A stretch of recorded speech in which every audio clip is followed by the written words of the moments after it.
Today we're going to be looking at the A1 robot by Unitree. This is a four-legged robotic dog.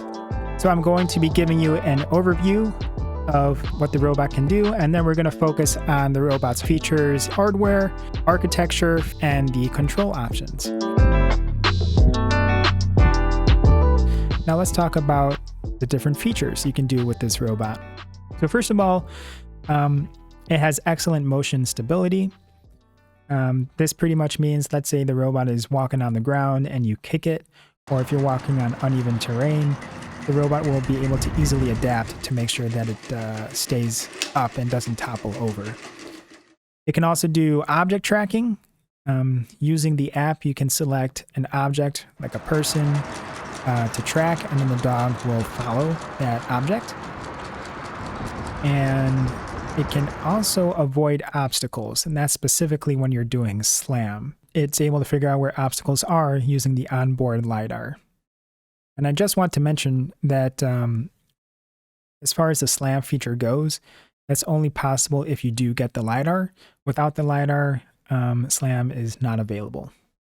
Okay, so then we also have the app. So the app is compatible with both iOS and Android devices, and you can install it on your phone. There's a link on their website, on Unitree's website, and when you click it, you should see something that looks like this. And there's three different options. One is vision, so that's, if you click that, that's what allows you to select an object to track, and then the dog will follow you, as well as to get a live feed of what the camera is seeing. There's also a simulator option, so if you wanted to get a feel for how the dog moves in the simulator, you can use that. You don't actually have to be connected to the physical dog for that to work. And then there's the slam mode, which is only compatible if your A1 comes with a LiDAR, which allows you to drop a pin on a occupancy grid map, and the robot will then go there and avoid obstacles while doing that. So besides for the app, we have three different control modes. I already mentioned them before. We have the normal mode 1.0, sport mode 2.0, and sport mode 3.0. So normal mode 1.0, that is when you wake up the dog, when you power it on for the first time, or just power it on in general. So it by default goes to the normal mode. For whatever reason, Unitree does not recommend using normal mode 1.0. Probably it's their first attempt at development for the robot, so it's not as robust as the other two modes. But even in the normal mode, you can do some cool stuff. So you can move the robot in place. So you can have the robot roll left or roll right, pitch up or pitch down. You can have it yaw in place clockwise or counterclockwise, and then of course it can squat or stand up. And you can also make it move in the world using a walking gait, so it can translate forward and backward or from side to side, kind of like crab walking, and it can rotate counterclockwise or clockwise. In sport mode 2.0, so that's more robust than the normal mode. And again, the sport mode, both of the sport modes take place on the up board, which is the motion control computer. So it can also move in place just like it can in normal mode 1.0, but it has two different gaits. It has a walking gait and a running gait, and both of these gaits are more robust than the gait in the normal mode. So in the walking gait, it can in both of these gaits, it can walk forward, backward, side to side, so that, crab walking style, and rotate counterclockwise and clockwise. But when you're running, it can of course go much faster than when you're walking. And it's in this mode, by the way, when the robot is in either the walking mode or the running mode, the legs will constantly be going up and down, no matter if the robot is moving or if it's just, you're not controlling it, it's just sitting there. So that's going to be a difference that we're going to see with sport mode 3.0.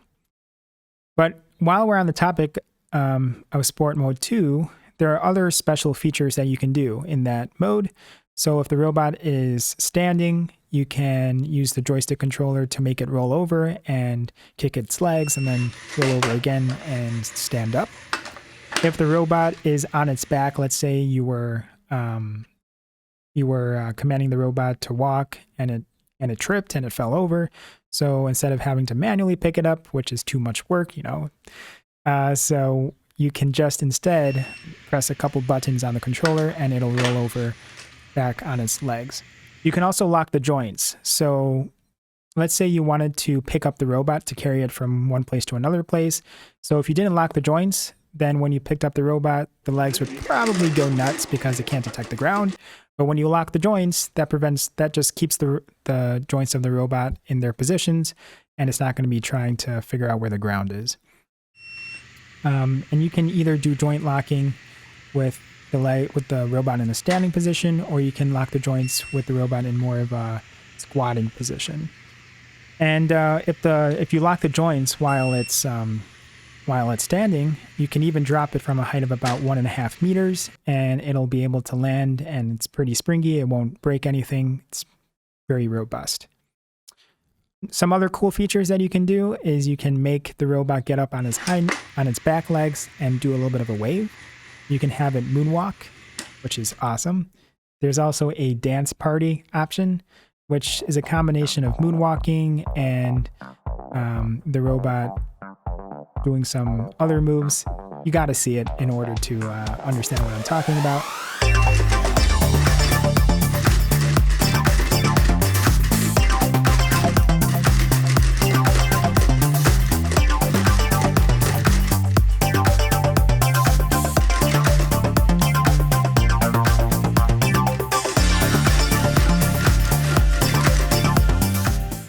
And then it can, of course, do a backflip, which is pretty awesome to see.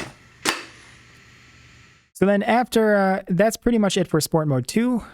Then you can switch to Sport Mode 3. And there are 2 gates for that mode, and that is fast walking as well as stair climbing. So the fast walking is a bit more robust in this case than in Sport Mode 2.0. It won't fall down as much in Sport Mode 3. And you would want to use the fast walking option. It's more like if you're walking on hills or uneven terrain, it's much more adaptable than in Sport Mode 2.0. And when you're not controlling the robot, if you just want it to stay still, if you're not pressing anything, the legs do stay still. And it's only when you start moving forward or backward or side to side or rotating the robot counterclockwise or clockwise that the robot legs will actually move. And then in the stair gate, you can go up or down stairs that are up to 12 centimeters tall. So that's not, a typical stair is a little bit taller than that, so it can't walk on your typical stairs, but it can still walk on some smaller steps or some small objects. And that's just because the robot itself isn't as big as some of the other robots that Unitree has. The weight of the robot is approximately 13.5 kilograms, which is about 30 pounds, and that is including the battery in the robot. It is about 620 millimeters long from here to here, and then 300 millimeters wide this way, and that is specifically when the robot is lying down. It has a payload capacity of 5 kilograms or 11 pounds. It has a runtime of up to 1 to 2.5 hours using the onboard 4200 milliamp hour 21.6 volts Li-ion battery. And it can run up to 3.3 meters per second, which is about 10.8 feet per second. So let's focus on the motors. We have 3 motors per leg, here, here, and here. And there's 12 motors total. The max speed of all of these motors is 21 radians per second, which is approximately 3.3 revolutions per second, which is pretty good. It has a max torque of 33.5 Newton meters, which is pretty strong. Each motor weighs about 605 grams and has a 15-bit encoder resolution, which is 32,768 steps per revolution. As far as the commands you can send to the motors, you can command angular position in radians, angular speed in radians per second, or torque in Newton meters. You can also get feedback from the motors, which includes angular position in radians, velocity, radians per second, acceleration, I believe the units for that is radians per second squared, torque in Newton meters, and temperature probably in Celsius, but better to check the manual. Also, the motors have a cross roller bearing, which is better for accuracy and weight bearing ability. Now let's talk about the rubber foot pads. So there's of course 4 of them, 1 on each foot, and it looks like this.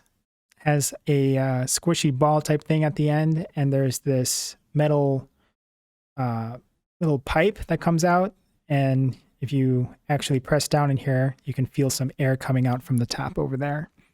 So these are essentially pressure sensors that they have in the feet to detect contact with the ground in real time. And it's more accurate for the robot to detect contact this way than, for example, to use motor currents to detect ground contact.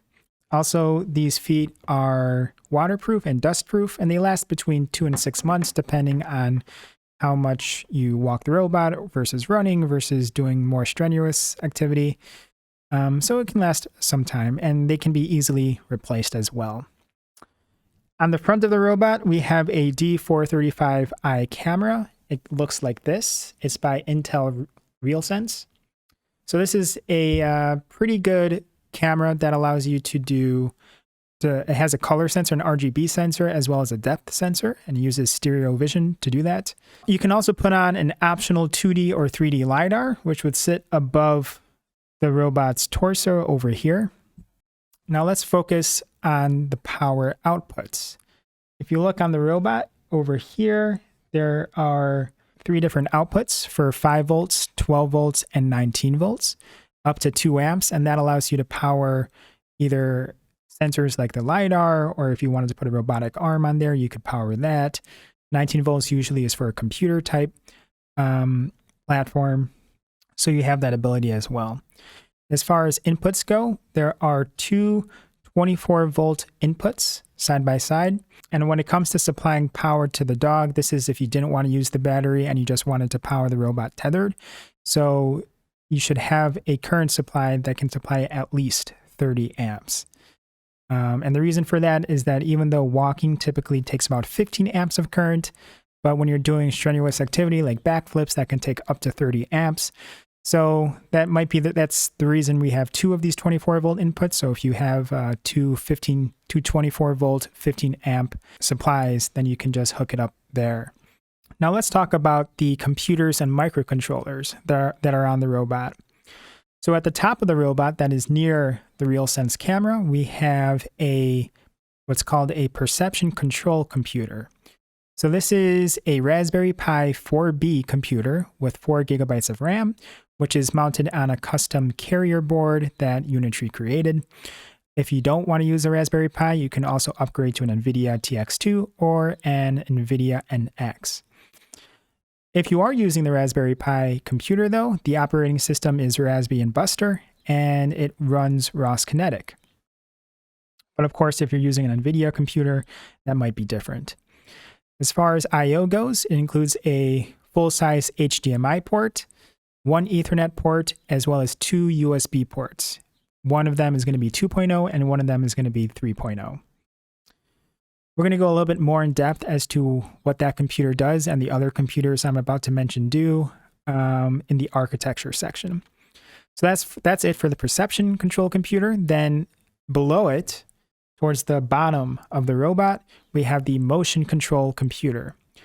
So that's, farther away from the RealSense camera, and it is essentially an up board, which contains a Broadcom quad-core processor with 4 gigabytes of RAM. The operating system on that is Ubuntu 16.04, and as far as I/O goes, it has the same I/O as the Raspberry Pi carrier board, which is a full-size HDMI port, 1 Ethernet port, as well as 2 USB ports, one of which is 2.0 and one of which is 3.0. Finally, we have the bottom/main control PCB board. So I'm not exactly sure where that's located inside the robot. I didn't take off the shell, but I imagine it's in between these 2 computers. So there are 2 6-pin ports in between the V-in and V-out ports on the robot. And these are ports that can be used to upload new firmware to the main to the bottom/main control PCB board and to get some diagnostic feedback. It's not really something that is meant for end users to use. It's only there for Unitree to do initial setup and debugging. Okay, so let's talk about architecture. So in the beginning, I told you about this perception control computer, which is the Raspberry Pi. So the purpose of that computer is pretty much to perform SLAM if a LiDAR is equipped with the robot. It also interfaces with the RealSense D435i camera using a USB 3.0 port to get the RGBD data. It interfaces, like I mentioned before, with a 2D or 3D LiDAR using an Ethernet cable to get scan data. There's also an app that can be used to connect with the robot. So with this app, it is possible to see what the camera is seeing to get a live feed. So this computer is responsible as well for sending the RGBD data or occupancy grid map data if you're doing SLAM to the phone over Wi-Fi. It can also receive commands to do object tracking or for the robot to go to a certain goal pose when doing SLAM. Also, the Raspberry Pi computer operates in non-real time. So that's it for the perception control computer. Then we have the motion control computer. That is the up board. So the purpose of that board is you can sync code wirelessly from your user's PC. If you wrote code on your computer, on your personal computer, you can send it over to the up board, and you can run it on that computer to work with the robot. So there's three different modes for the robot. There's normal mode 1, sport mode 2, and sport mode 3.0. The up board is responsible for handling the code to work with the sport mode 2 and 3.0 options. And the up board is considered a soft real-time control system.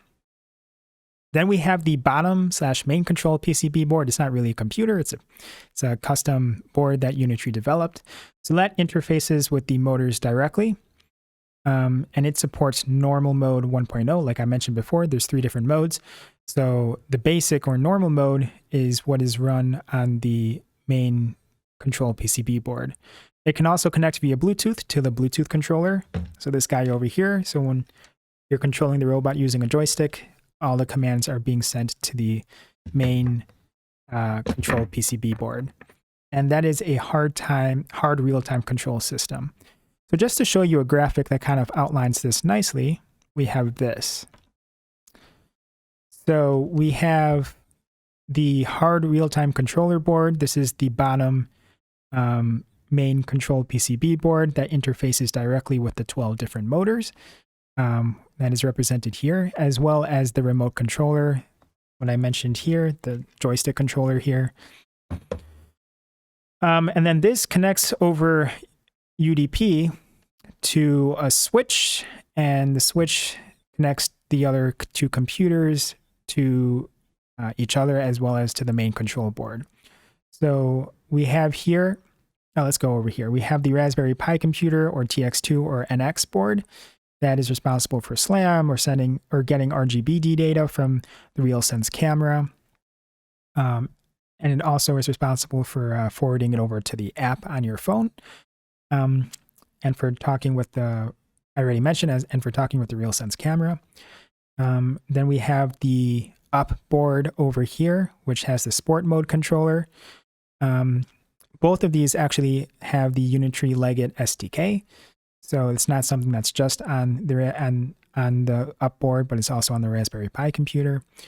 But like I said, the main difference here is this, the up board contains the sport mode controller.